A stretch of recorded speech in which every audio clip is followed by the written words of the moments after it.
Assalamu alaikum wa rahmatullahi wa barakatuhu. Welcome to the Muslim Podcaster Show. I'm your host Majid, and today I'm joined by my co-hosts, Brother JK, and all the way from Bayt al-Maqdis, the one and only Brother Rash. Assalamu alaikum, brothers, and welcome to the show. Wa alaikum salam. If Walaikum only. assalam. If only. I don't think you'd be able to freely sit around Bayt al-Maqdis, unfortunately, and record a Yeah. podcast, bro, but it looks nice anyway. How you guys Alhamdulillah. doing? It's been a while. It has. Been a while, it has. yeah, alhamdulillah. Mm. Not bad. Lots Yeah. been happening. We've had quite a few opportunities, actually, to be honest with you, to record some, but it hasn't materialized. But inshallah, we're back on it now. I'm sure people are thinking whether the Muslim Podcaster Show has come to a close, but it hasn't. Inshallah, we will hopefully start recording more often. I don't want to be one of those cricketers who reaches 100 and then gets bowled out the next ball. So, alhamdulillah, we're doing well so far. So, let's carry on, inshallah. So, today's topic, I think, is a no-brainer in regards to what's happening in Gaza with all the peace plan and with Trump's plan, with the end of the so-called war, with the hostages being released and all sorts. There's loads to discuss, inshallah. But I think let's kick off. Kick off with you, JK. Bro, do we have peace in the Middle East? Wow. Yeah, that was a quote from Trump, wasn't it? And he's obviously taken all the plaudits. Unfortunately, no, there's maybe you could call it a temporary respite in the genocide. Although I've heard that they've already broken it. So 7 were killed today in Gaza. But no, definitely to answer your question, there isn't peace in the Middle East. The blessed land is still occupied. They are still, being, subject to oppression. They're now having to return. Obviously, there's been prisoners released, but they're returning to what? To destruction, to chaos. They don't have more than 90% of homes have been destroyed in Gaza. And I think the main thing is really that they are trying to portray it as though peace, there's peace in the Middle East now. And, he even said, he goes, this has been 3,000 years coming. No one has ever done, Trump. No one has ever achieved this in 3,000 years. And he's saying it in front of Sisi. And Sisi's just looking like, obviously, 3,000 years ago, how long ago that's so long ago that, it's crazy to make such a claim. But I think it's a dangerous kind of a message that they're trying to portray, that they are the ones who have brought about peace, when in fact, the reality is that they are the ones who enabled this brutal genocide to take place and funded the genocide. And, I don't like the word complicity here, because complicity means that you kind of stayed silent and you allowed it. But they didn't just stay silent. They actively armed, even again, there's clips, if you don't cry, if you don't, you have to laugh because otherwise you'd cry. Meaning he's having this discussion in the middle of this, I think this was in Sharm el-Sheikh, where he's talking about all these weapons, I bought all these weapons for Bibi, and some weapons I've never heard of. And they're laughing. Netanyahu's laughing like it's a joke to have killed that many, officially more than 60,000, but probably far, far more, and destroyed the lives of innocent people, Muslims, so, and they're just laughing, and they really just look like shayateen. That's the only kind of word that I can think of. This isn't peace. This is a political trap, and we will talk a bit more about it. It does give temporary respite, and I understand the sentiment of those who have suffered it. Easy for us to sit in our comfort and be judgmental. I understand why there will be some sort of celebration, and there's reason to. They've gone through this for 2 years, imagine. So any sort of respite is a cause for celebration. Seeing family members be released is a cause for, some hope. But in reality, putting that aside, this isn't peace. this is the next stage. And in fact, we can talk a bit more about it, but I think this is to actually protect their colonial project in the Middle East. That's what it's more about, rather than them wanting peace as though they're moral actors in the region. They're not moral actors. They are, warmongers.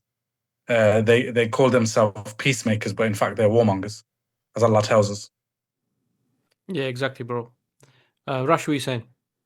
Yeah, I think that the obviously the saying in Surah Al-Baqarah, or Allah subhanahu wa ta'ala says that was the most relevant thing, really, isn't it? Because remember, imagine they're even using those words, when Allah subhanahu wa ta'ala says, don't spread corruption in the land, and they reply, we are the peacemakers.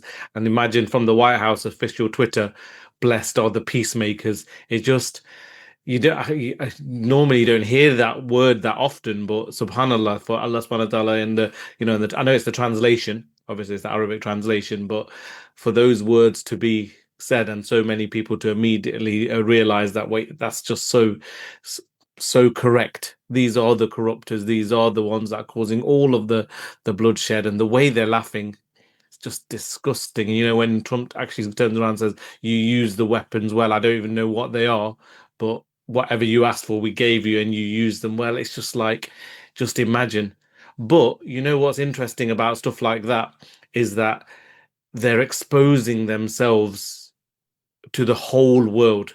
And I'm not talking Muslims here, I'm talking everybody, humanity. And as in a way, it's so difficult to see positives. But if there's a positive, it's that everybody, the whole world is waking up to the fact that, these governments, these, the toothless nature of all the institutions, and the governments that are actually the ones that are doing the corruption, are the ones that are, don't stand for any of the values they espouse. So that's the positive in that everybody's waking up to it. And as JK is saying, I think that's why it was getting to a point where you're losing everybody. When 40, 50 countries are sending flotillas and stuff, of civilians, as much as that probably, it doesn't actually, it's not going to solve the problem. It exposes massively the governments. And some people go, oh yeah, what's the point, blah blah blah, but there is a point to it, in that what it does genuinely, it shows that the people we have elected, be it in Germany, Italy, Spain, Portugal, Turkey, whatever it might be, they're not doing what needs to be done. And it takes civilians to get on boats and get on international water, and still they don't come to their aid and stuff like that. So those are the things that I think the Western powers and your America, your Trump, and these lot, they must have realized at a certain point, as much as they have the military might and as much as they are arrogant, this illegitimate state has become a pariah state now. Even you talk to any person who is not even political and you mention the word Israel, the first thing they do is they turn their noses up, or they say how despicable Netanyahu is. And even if some of them think it may be just the government's there, the polls have all come out, haven't they? All these polls about the majority of Israelis want the slaughter of Palestinians down to the children. So, all of these ways they've been peddling their propaganda, be it through Piers Morgan's, shows and stuff like that. At the same time, those same platforms has actually contributed to the masses completely seeing through the facade of these values and what these governments and nations stand for. So it's come at a high cost, don't get me wrong. Like sometimes people, it's a bad example, but sometimes people say, like, was the price worth paying for something like this? You would never want to have this many people killed, but it's happened. But for them, we haven't done it, the Muslims haven't done it, but for them, the price they're going to pay is everything they stand for has been destroyed. And yeah, okay, this is more, I'm talking more of the psychological and maybe the longer term effects, and we should probably speak about some of the details. But in that way, they have completely decided to destroy everything they stand for in 2 years. and there's going to be massive long-term effects to this. That, Huge. that's the question I was going to ask. I mean, we want to get into the so-called peace plan and the sort of the events on the ground. But before we do, just on that point that you raised, because what we're seeing is you might have come across it, how the Zionists are now investing millions into trying to attract the Gen Z and change the perception that's been built over the last 2 years, right? You know, with American TikTok and stuff like this. Do you think this is reversible now? Do you think the world's gonna just move on and within a year or so everything is gonna be back to normal? No, No. I personally don't think it's reversible. I think they've gone to such an extent that even when they try and reverse it, they expose themselves more. So people are going, okay, you got Larry Ellison buying, the American side of TikTok or American TikTok, but then Trump actually does the job by not Trump, sorry, Netanyahu comes out and goes, the most important sale is of TikTok, and these are the influencers we're paying $7,000 for every post that they make and stuff like that. All that is further expose it. So the common person, the young person, the youth that they've lost is going, wait there a minute, okay, that means what we were doing was actually working. So, anybody who previously thought, wait there, social media, what is that going to achieve? Actually, they themselves have confessed that it achieved a lot, and now they're having to do something to undo it. And no, I personally, the genie's out the what's the saying? The genie's out of the bottle. Out of the bottle, You can't push it back in, and it will take time, and they will try everything. For example, the brother Saleh who got killed recently, if we talk about him, without going into the detail of that necessarily, his Instagram account got deleted, and then not just his Instagram account, and Instagram's owned by Meta, even the archives that hold some of that content, that got deleted as well. So they're trying to erase their genocide. But people over the last couple of years, they've been documenting everything, storing everything, collating everything for obviously this ICJ, ICC investigation and stuff. And I know, okay, look, they're toothless institutions and we can talk about them, but for that purpose, they're being documented and stored. There's so much evidence now that they can delete all the social media they like. They can delete whatever they like. People have got these things stored, and okay, the platforms will probably delete it, but there are a fair number of institutions who have stored these in, offline spaces or other platforms, other storage solutions. So, there's only so much you can delete. Yeah. And I think I agree with all of that. And I think the point about can they go back or can they restore their where they were in terms of, they had a level of sympathy. They used the Holocaust. They used the kind of what the Nazi impact on Jews, and they used all of that to kind of justify the creation of Israel. But I think this genocide has really, the threshold has been passed. Like it's got to such an extent that people are now fully aware of what this criminal kind of occupying state really is and their nature. And if you think about it, like just because of the ceasefire, and say it holds, and say all they're planning and they don't attack and they don't go back. Say for argument's sake it holds. I think if you look at a lot of the social media, people are not holding back. 500,000 still went out and protested even after the ceasefire, because people are fed up of Israel. There needs to be a level of accountability. There needs to people are calling for the dismantlement of Israel, the decolonization of Palestine. So the genie is out of the bottle. The threshold has been crossed, and I don't think there's any way going back, really, no matter how much they try. Even West Bank and what's happening in West Bank and Al-Aqsa, people are aware of that now. People weren't aware. Muslims will talk about it, but now, non-Muslims and the world, humanity has seen what the West and Israel really is. So I don't think there is any way going back, really. You know that, sorry, the education thing, that's so important. It's difficult to educate masses, isn't it, on historical facts?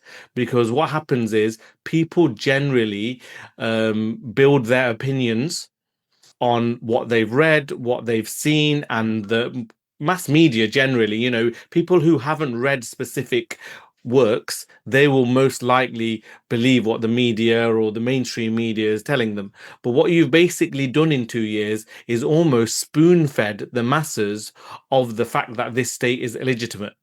You've Yeah. spoon-fed the masses by platforming Palestinians, by platforming non-Muslims who are historians, genocide scholars and stuff. By platforming these people, what you've done inadvertently is, that term is a wicked one, genie out of the bottle. You've given the audience that information of, wait there a minute, the Balfour Declaration, that this land did have a people. Palestine did exist. The people who are there were imported in from Europe. They have, all of these things that the common person wasn't aware of. You've actually educated the masses through trying to get your propaganda out, so people have naturally gone, wait there, you're lying, to the extent that whatever they say now, even if there was anything they say correct, and there isn't any, but even if there was, people just assume the default position is, you're an Israeli, you're lying. The default position. So there was a time right at the beginning, I don't know if you realize, when on Twitter and stuff, if someone said something, people at least used to go, oh, let's do a bit of research to see, let's see if we, if there's any truth to it. It's got to the point where people, if anybody who's pro-Israeli or pro-Zionist says anything, the natural thing is like, they must be lying. So let's see, let's confirm that lie. That's the level it's gone to, and that's widespread. So they've actually educated the masses, and that's why I think it's not, you can't uneducate people. Subhanallah. Subhanallah. I mean, maybe that's why they said they're targeting the Gen Z, because obviously by the time they get older, if they can sort of like hold certain ideas and they can try to reverse it. But Allah subhanahu wa ta'ala says, they plot and plan, but Allah is the best of planners. So yeah, alhamdulillah. I also feel the same as well, to be honest with you. I think that too much has happened. I think red lines have been passed, and I think it's going to be difficult to see how they can pull it around. But if you just go onto Twitter, if you go onto TikTok, and you've got non-Muslims who are coming on and saying, what kind of joke is this, that these guys are now coming out as some sort of peacemakers and the ones who stopped the war, when in fact they are the ones who facilitated it. And also what they're saying is that in fact this is not a peace deal, and we can go into some of that anyway. So I think let's discuss maybe at this point the Trump plan, because this was something which initially they said that a majority of the Muslim countries had a look, and they said this was good. And later, when it was revealed, some of them turned around and said, well, this is not what we saw. In reality, we can touch upon the rulers later, but the whole plan itself, even without the changes that they're talking about, is something which is a betrayal to the people of Palestine, and in fact a betrayal to the Ummah. So if you look at Trump's plan, and maybe we don't need to look at all 20 points, but let's take some of the important ones, right? So the first one was Gaza will become a de-radicalized terror-free zone. Now, what does it mean by de-radicalized? Reality is we know this is talking about understanding Islam in the political manner, the concept of jihad, the concept of resistance, right? And in fact, if you think about it, this has been this is part of the plan for the Palestinians in Gaza. But like Rash was talking about earlier, if you look at those polls which show that how the normal average Israeli thinks, it's actually them that needs to be de-radicalized. Who should be de-radicalized? The one who suffered the genocide, or the one who is perpetrating the genocide. It doesn't make sense, right? So this itself is already a red flag. And one quick point before I bring you in is that, when colonialists colonize lands, most of the time they face resistance. Now, for them, their primary goal is to finish off any resistance, right? They will do that through various ways. They will demonize it. They will call them insurgents. They will make them out to be terrorists and so on. So we can see that one of the goals of what's happening, not since October the 7th, but even before then, was to remove the elements, the elements that were calling for liberation, the resistance groups within the land. We can see they've weakened Hezbollah, and now it seems like what they're saying is in Gaza, the people have to be re-radicalized, which means that they accept everything that happens to them, and they are willing just to surrender and give up their Islam. What's your thoughts on this first point about de-radicalization? Yeah, you mentioned the main thing is that even non-Muslims are saying it, that de-radicalization needs to happen to the ones that are committing the genocide. It's crazy. You're calling for de-radicalizing the people who are suffering the genocide. You're also talking about removing the weapons from the people who are suffering the genocide. Wait there a minute. Who's committing it? That tells you everything, and that's why even their own commentators, Western commentators, are just going, this ain't a plan, this is a complete destruction of the Palestinian people. The Palestinian people aren't even at the table to discuss this. It's a plan made for them. And then even the people who are representing them, like you say, the leaders of the Muslim countries, they're only, and even then they're not happy with like you said, they're saying they're not happy with it, but they're only protecting their interests as well. So wait there, who's going to protect the interests of the Palestinians? So yeah, no, I think you covered it mainly, certainly about that first point. And also it goes against their own Geneva Convention, in that the people have a right to resist, armed resistance. Remember, the people have a right to armed resistance if you're occupied.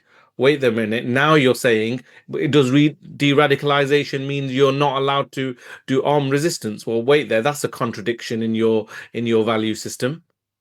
That, so you can't have it both ways. One way you set Geneva Convention, ICC, ICJ, human rights, etc., UN Charter, blah blah blah, and then you're saying, wait there a minute, the one time, not the one time, the one of the many times your allies have committed the genocide, or your allies are the ones that are doing the killing. Oh, let's now take those very rights off the people who are suffering. It's utterly bogus. And the thing is linked to this is, what we know is that what's happening, if you watch the Hebrew media, and if you listen to what even Netanyahu, within like 15 minutes of this peace plan being announced, there was obviously, so he made a speech in Hebrew back to the Israelis, and even in there they're saying, we'll get back to destroying Hamas later.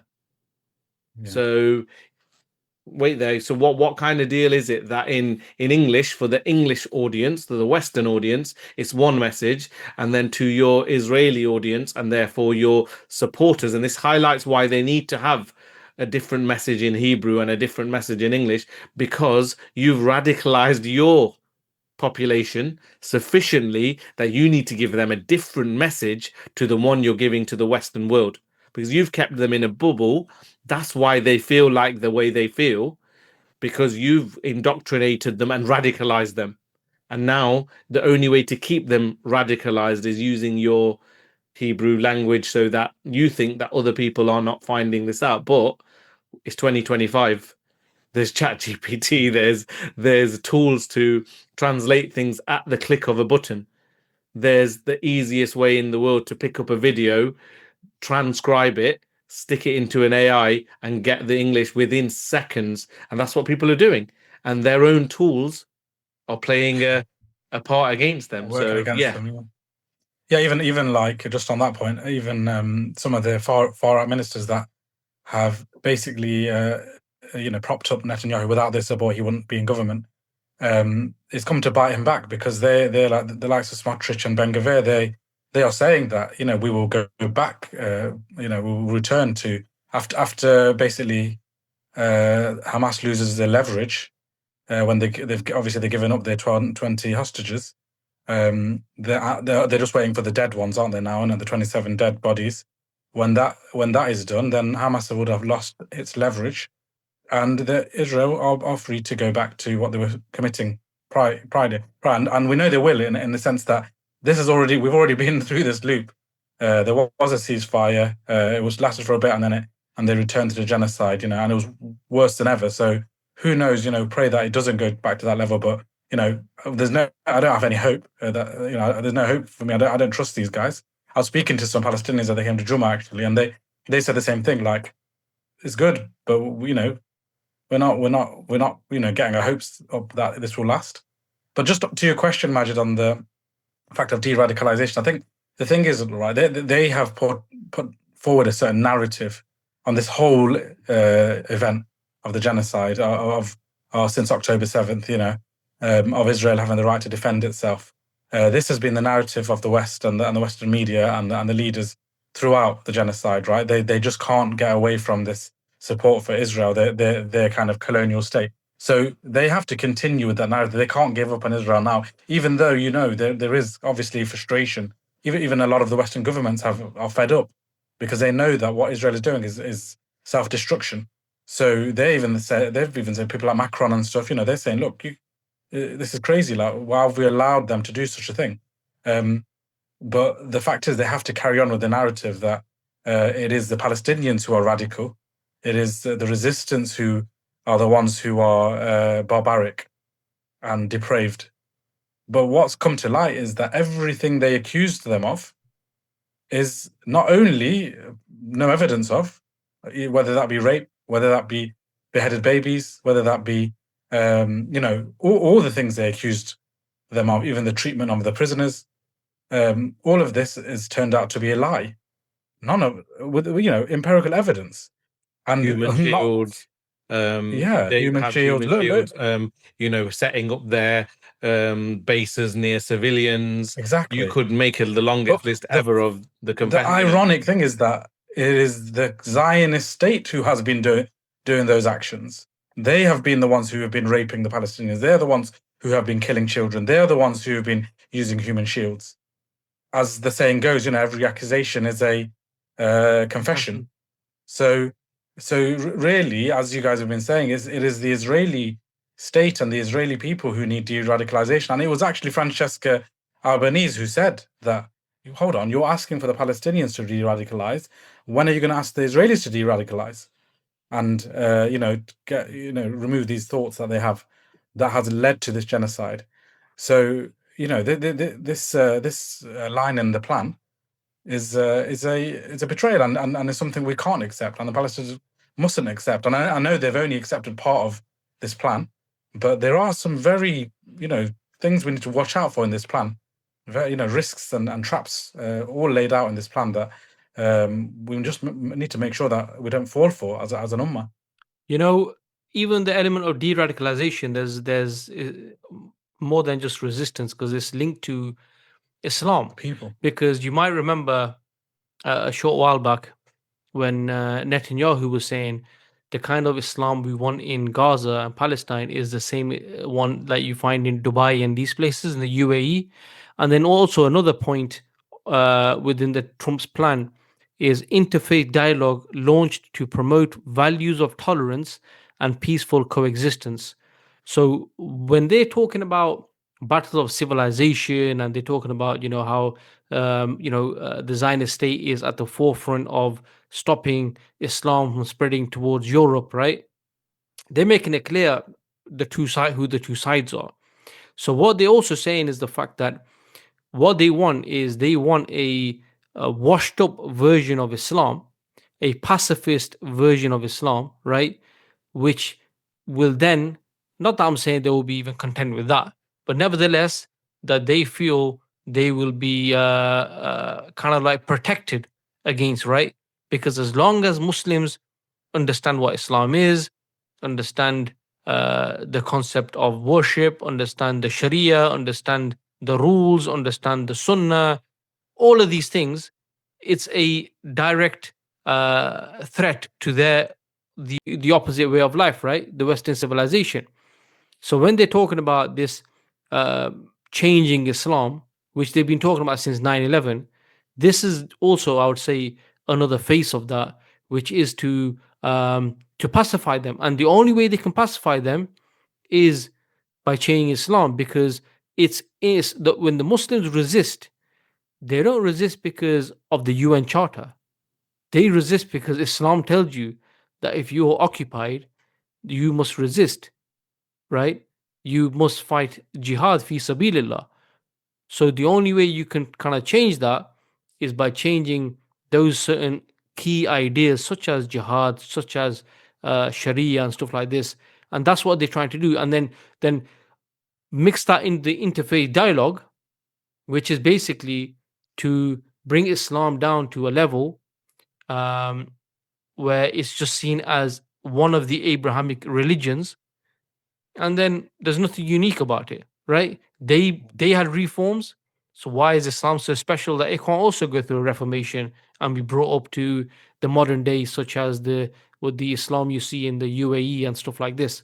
So this is also a danger that they're spelling out clearly, whether people are appreciating what they mean, but this is what they're saying. They're not hiding it. Yeah, and the thing is that they know that this Gaza genocide has created a situation where it has fired up the Ummah, it fired up Muslims and non-Muslims alike, like you said, that there is a politicization of the Ummah. There are Muslims that were once maybe just more interested in the kind of ritual aspects of Islam that are now really viewing Islam as it should be viewed, the comprehensive nature of Islam, the fact that it has enemies and adversaries that want to destroy Islam. I know in my own conversations that people are waking up to the fact that Islam does need to be implemented at a political level. And there is fear of these political concepts in Islam, whether that be Khilafah, whether that be the Islamic State, whether that be jihad, these concepts that they have tried to bury, as you said, since 9/11.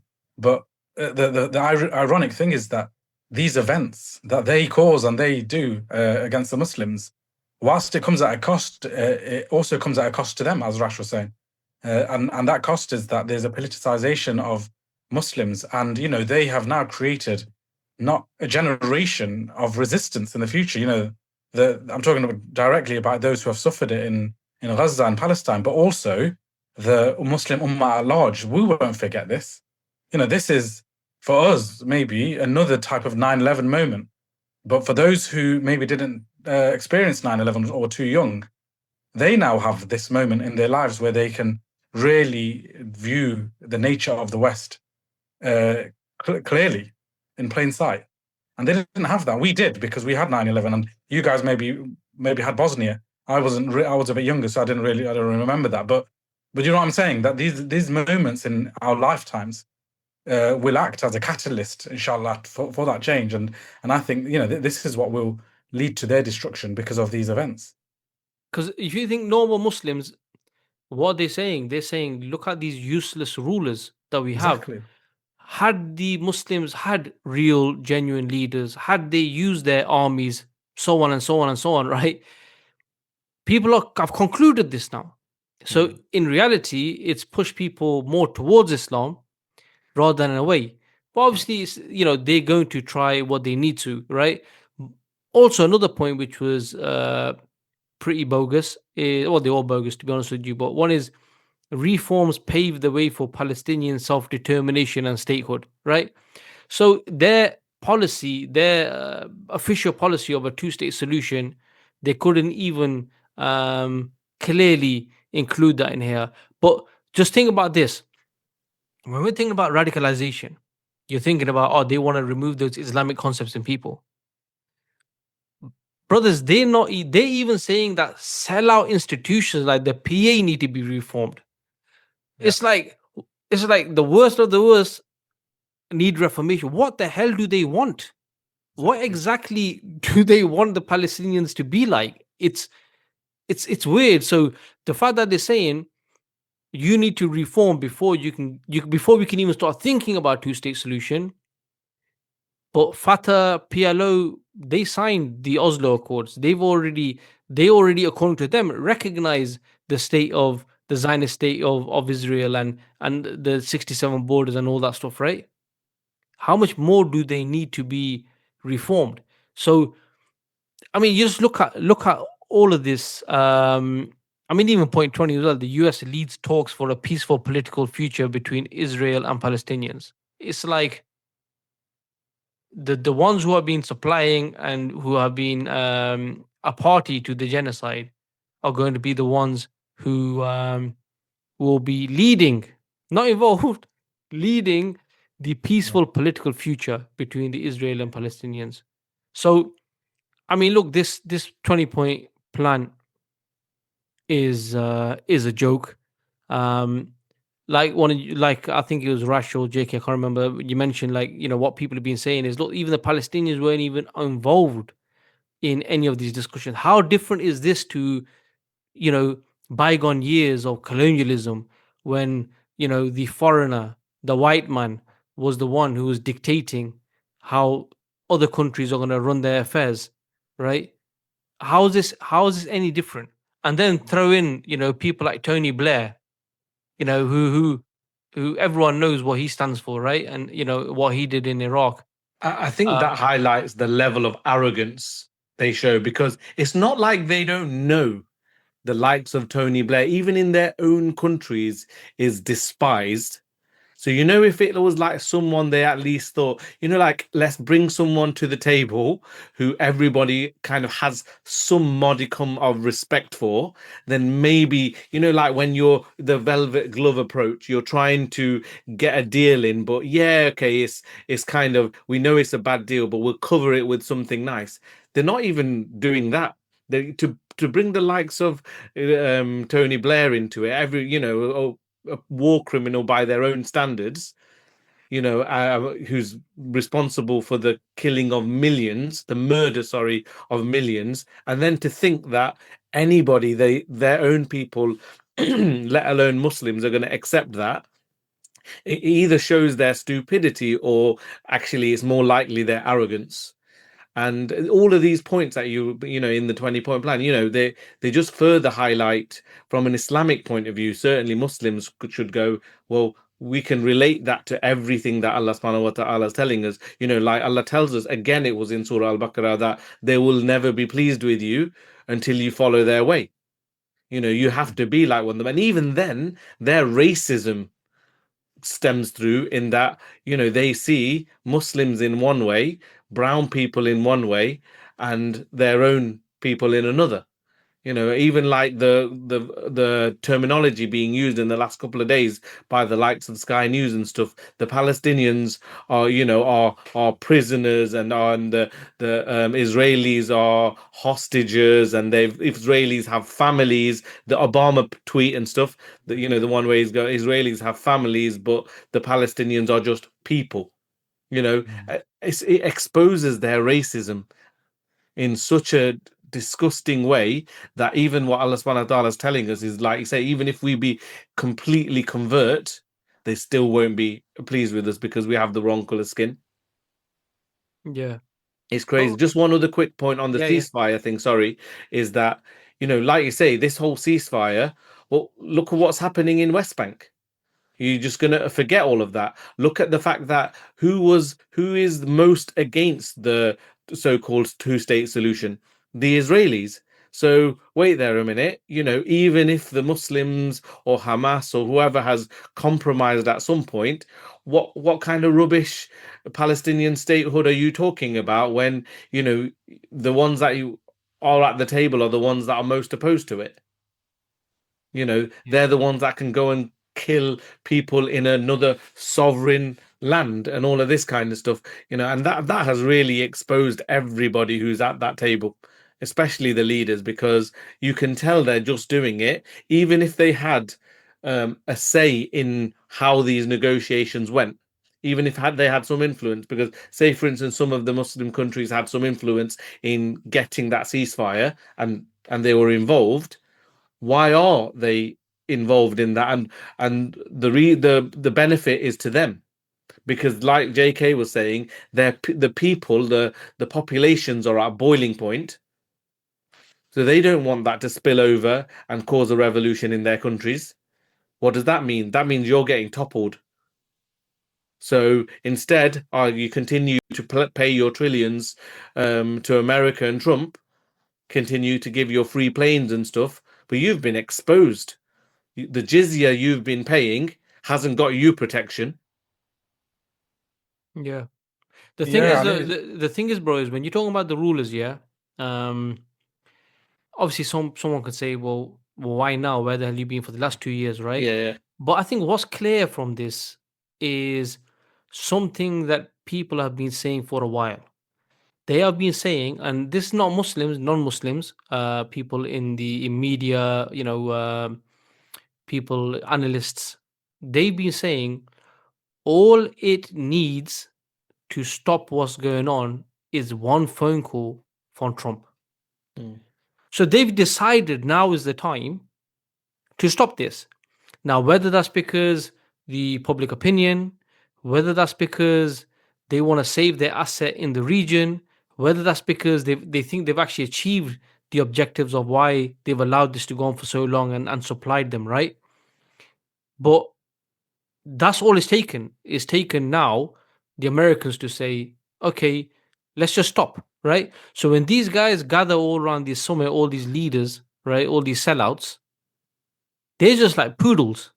In fact, they are just giving the notion that they were somehow involved. And then you've got Trump praising all of them that this couldn't have happened without them. Wait a minute. Well, why didn't they stop it from over the last 2 years? Right? That's all clear. It's only being stopped now because the Americans have decided that it's going to stop. Trump has decided it's going to stop. I mean, even some analysts say that if it was to the Zionists, the Israelis, they wanted to carry on. They're saying that actually Netanyahu is being pressured here, right? And then all this hoo-ha now is just to demonstrate how this is actually a victory for them, how they've achieved everything, right?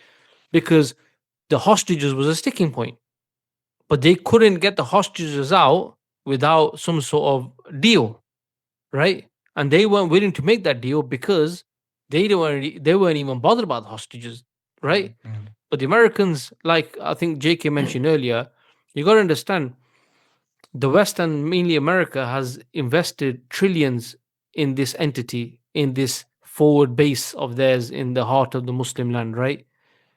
They are not going to allow them to commit suicide. So if that means now they have to rein in because they're starting to look bad, their countries, the countries in the West, the people are turning against the leaders and so on, right? Then they can't just allow this and still say we stand shoulder by shoulder with Israel when you have genocide scholars, you have the ICC and ICJ, all these institutions coming out and saying this is plausible genocide, right? So I think in terms of those rulers, I think for every Muslim, we have to understand that it's actually embarrassing if you watch some of the videos. I mean, you just look at Shahbaz Sharif, right? The Pakistani prime minister, right? The guy's a joke. When you read history, I'm telling you something now. You know, we have had bad leaders in the past. If you just look at the period of just say 100 years of the Crusaders being in the Holy Lands, right? And there were rulers there who just cared about their own throne, right? Hence why this foreign entity was allowed to stick around for that long. But I can tell you something, guys. Those rulers were head and shoulders above these guys. These guys are at the lowest of the low. And as for Muslims, this should be a reminder. This should be where we should look and think, for how long can we continue like this? Right? mm. These guys groveling. Trump has sent, like you're saying, Trump is saying that, we gave you weapons and you best use them by killing their Muslim brothers and sisters. right? If these rulers are even Muslim, how can you grovel to these people and then put them forward for the Nobel Peace Prize? Yeah. Do you know what I mean? This is the caliber, bro. That was so hard to watch. You know, when they talk about secondhand embarrassment.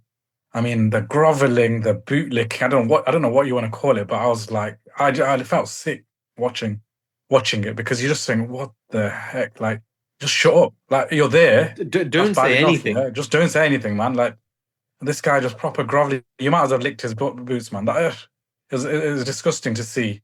But as you said, shouldn't be surprised that, you know, this sentiment is felt by all of them, because they view America as their master, and they're the slaves. So that doesn't surprise me. It's just hard to hear those words the way you're saying it. And for me, you know, I'm going to be doing the khutbah on Friday, and I'm trying to think about. I mean, there's always topics, right? But what is it that really we want to portray to the ummah? And one thing that's I've been really reflecting on is how this genocide has really exposed the munafiqun. Like, you know, in the Quran, Allah speaks about the munafiqun. Like, He tells us, warns us that the munafiqun are the hypocrites. Yeah, they're far worse than the enemy in essence, because the enemy you can see in plain sight. They tell you who they are, but the munafiqun, they act like they're with you. They tell you they're Muslim. They tell you they hold titles as custodian of you know, the two holy mosques, the custodian of you know, Bayt al-Maqdis and Masjid al-Aqsa. You know, they hold these titles as though they're protectors of these holy places. Yet they are the greatest hypocrites and munafiqun in terms of their traits. And in essence, whilst, yes, we can talk about the enemy, and they are to blame, obviously, but actually the reason that we cannot get out of this quagmire is because of the munafiqun, because we have these sellout leaders, that have the capability, have the capacity to do something, yet they do nothing, you know. And it's not even nothing. They aid, they stop they cause a blockade on the Rafah crossing, as you have with Egypt and Al-Sisi. They provide air cover. They continue to trade with this entity, you know. And the munafiqun, this lesson, you know, we may read it in the Quran, but actually it's here to see in our life. We can see the modern day munafiqun, if you want to call it. They're not any better than the likes of Abdullah ibn Ubay of the time of the Messenger sallallahu alaihi wasallam, the chief hypocrite, right? They are doing far worse. You could even say, even with the killing of you know, Salih al-Jafarawi. Who killed him? Muslims killed him. Well, these gangs who are Palestinians, right? They're modern day munafiqun. In such a situation, such as genocide, where we have a clear enemy, you put your differences to a side. We have differences, no doubt, but you put it to a side, because now the enemy has entered your home. So any difference you had with your brother or your sister is minimal. It doesn't even matter anymore, because now you have an aggressor, right? And that is the analogy. It's like someone entered your home. Do you think we're going to argue anymore? You're going to be like, no, we need to sort out the aggressor. Yet, what did Allah reveal? That in these situations is when the munafiqun come, is when the battles occurred in the life of the Prophet ﷺ, is when the munafiqun exposed themselves, that they didn't want to go to battle. In peace times, oh yeah, we're with you, we pray salah. But when it comes to these difficult times, when it comes to genocide, the munafiqun, like the leaders, like the likes of PA and Abbas, like these gangs, you know, these groups that have been backed by Israel and they've been bought out by Israel, they are fully exposed. And I think this genocide really highlights the danger of the munafiqun, and how we really need to not allow the pressure to go off these people who should be held to account for what they've done, to allow the genocide to occur, and to continue what we're seeing now in Gaza. Is a big danger that's about to happen in Gaza if it's not resolved.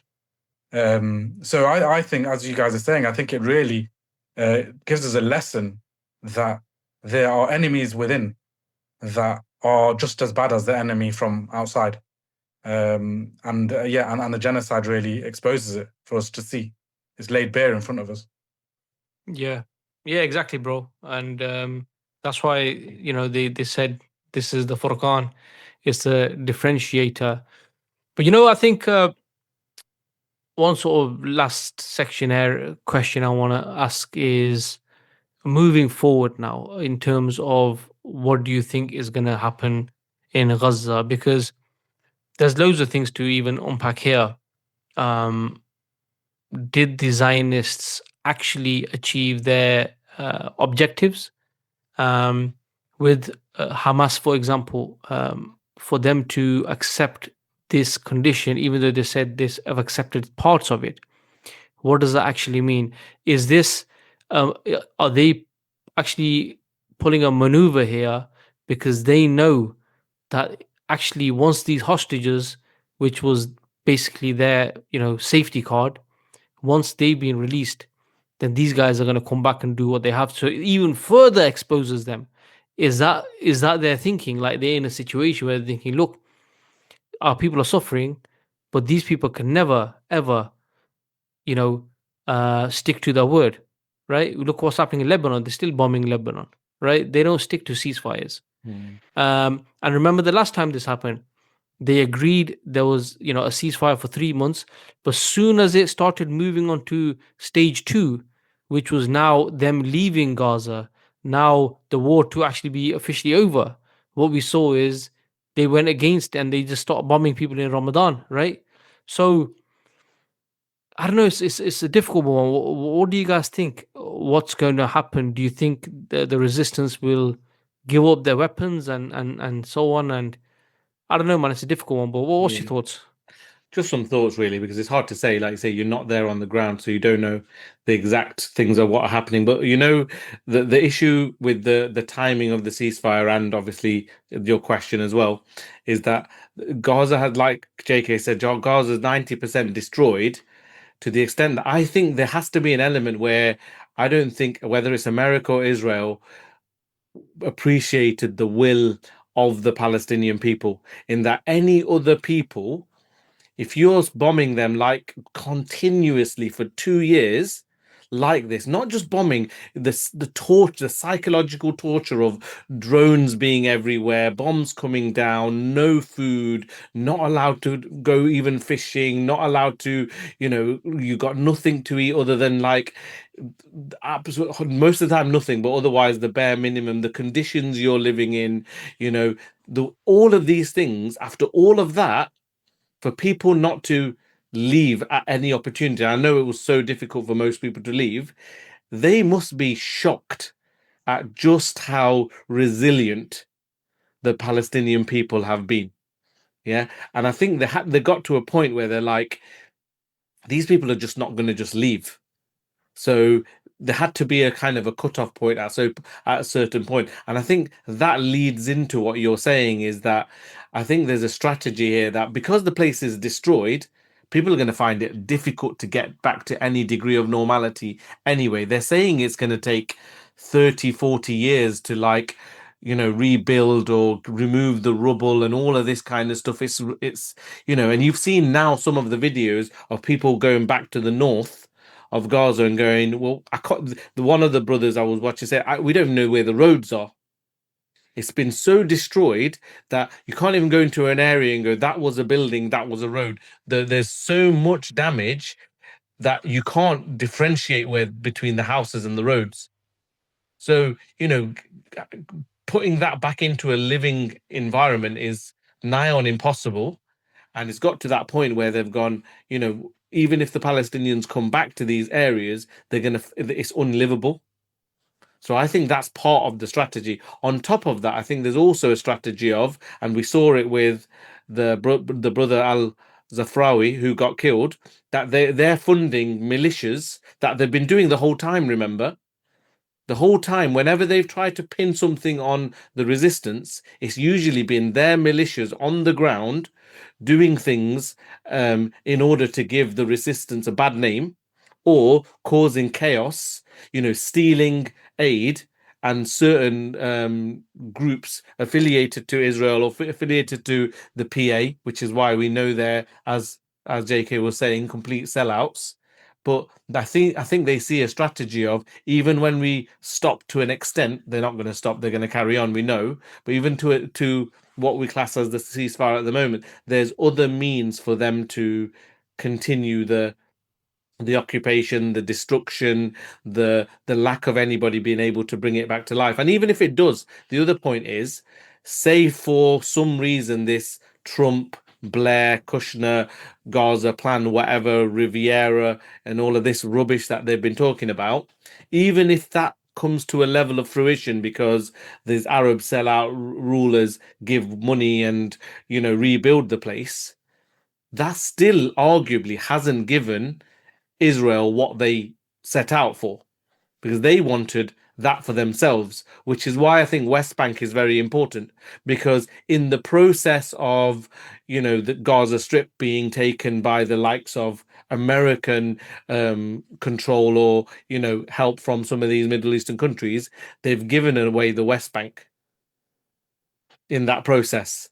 So it's hard to say exactly what's going to happen. So I can't obviously answer your question fully, but I think there's a strategy behind it where, when seeing settlers come into the West Bank continuously, that they've obviously it's been occupied, but they've completely taken control of that anyway. And now and Gaza's completely destroyed. So what so-called Palestinian statehood or Palestinian land? So I think that's probably why it's got to this point now where there's a ceasefire, but a ceasefire with what left? And even like we said, few people being still killed every day, whether by these militias or whether by more bombs. Yeah.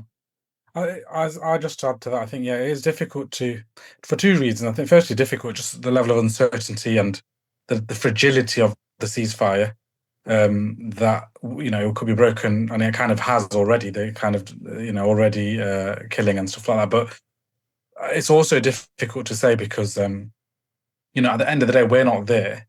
And, it is the Palestinians who have suffered a 2-year genocide and have been starved, right? So, you have to give a little bit of leeway or sympathy to Hamas, in the sense that how much more could they have really taken? 2-year genocide, right?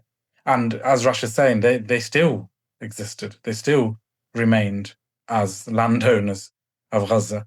And, their resilience cannot be reduced or limited. They have shown that to the world, how resilient they are. They are not going to be erased.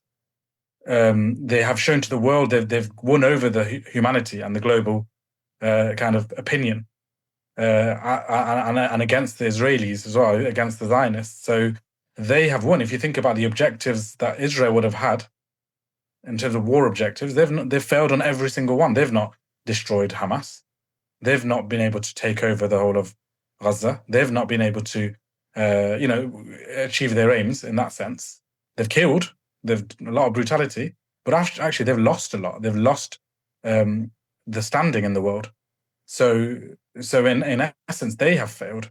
And it's the Palestinians that you could say have experienced a sort of a victory, because to us death is not defeat, and the death for us is not defeat. Shaheed, right? We don't view that as defeat. They're in the better place than all of us will be. So we don't view death as defeat. So I think there is that positive side to it. However, having said all of that, if I was just to be a bit critical and a bit more pessimistic, if you want to say, there are many dangers to this plan. Whilst they have not fully accepted all of the 20-point plan. So, for example, they've said they're not going to de-arm. They've said that, right? They don't want to de-arm. That's one of the conditions of the plan. They've also said that they're not willing to accept an international stabilization force from Tony Blair. Although they have said they're not going to be running governance, they're not looking to continue to govern. They've said they're against it being some sort of colonial force.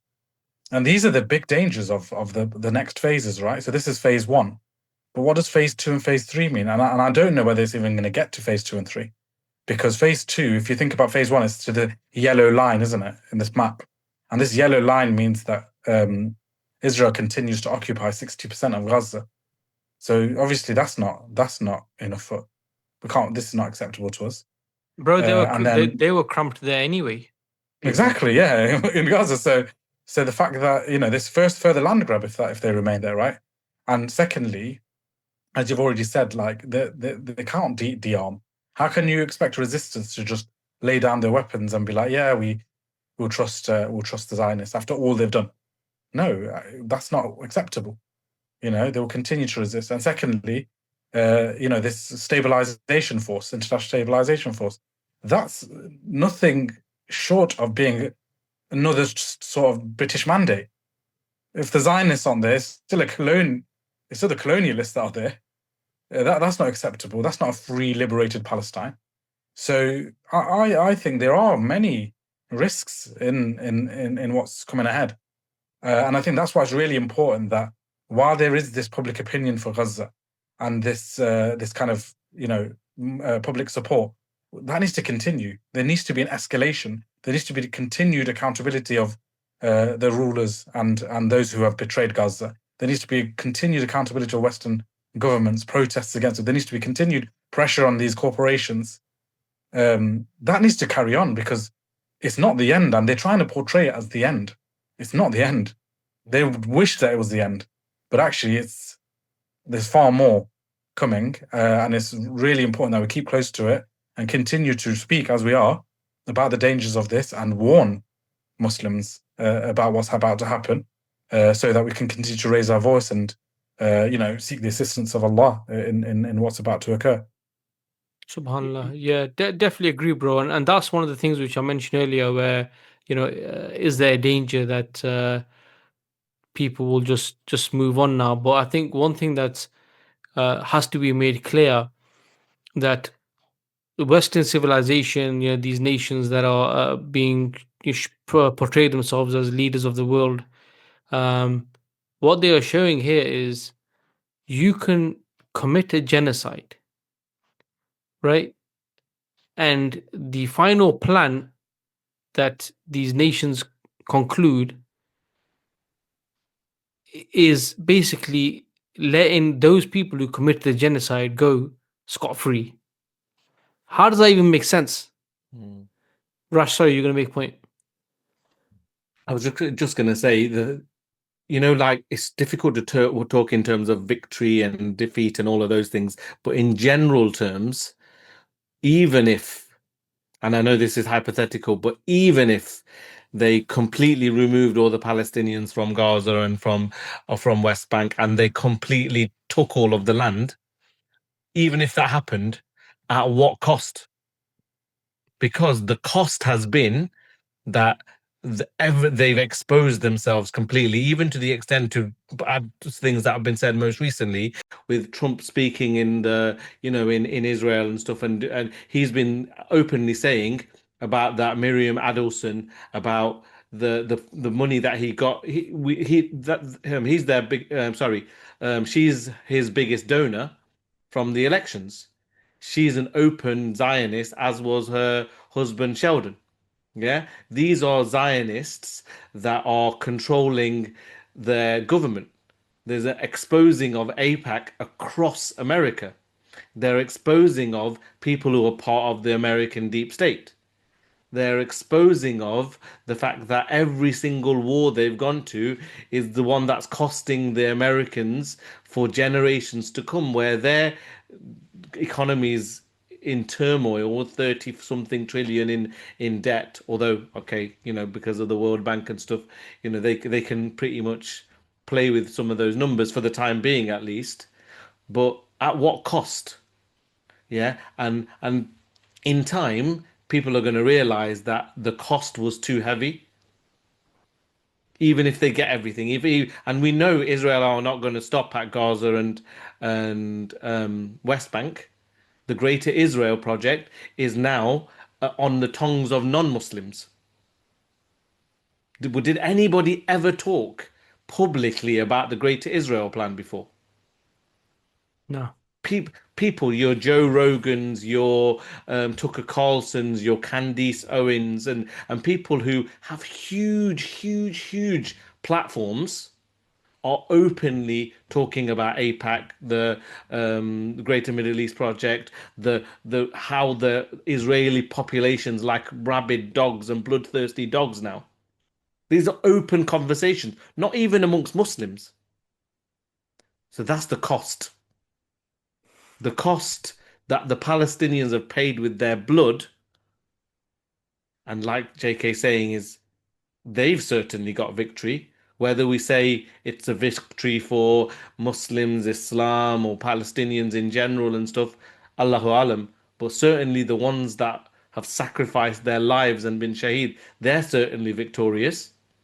But for the Western powers, for them, if they think they've got some material success, and yeah, okay, they got material success, they've taken another 60% of Gaza, they've taken West Bank, they've, got the leaders of many Muslim countries under their boots, that's material success.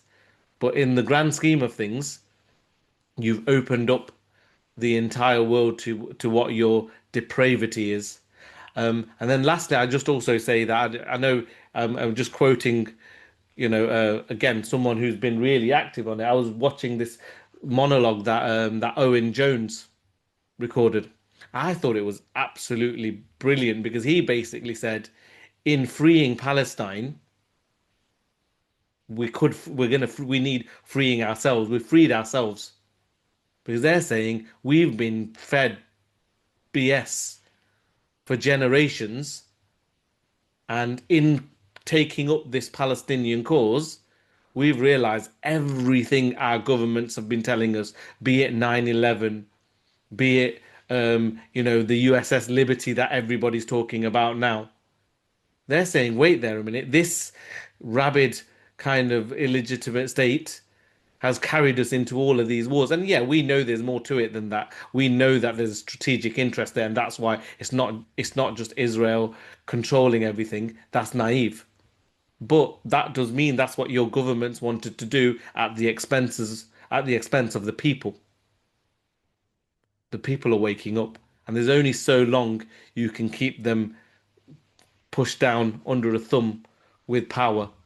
As you know, when people get to a point of boiling point and rise, then governments topple.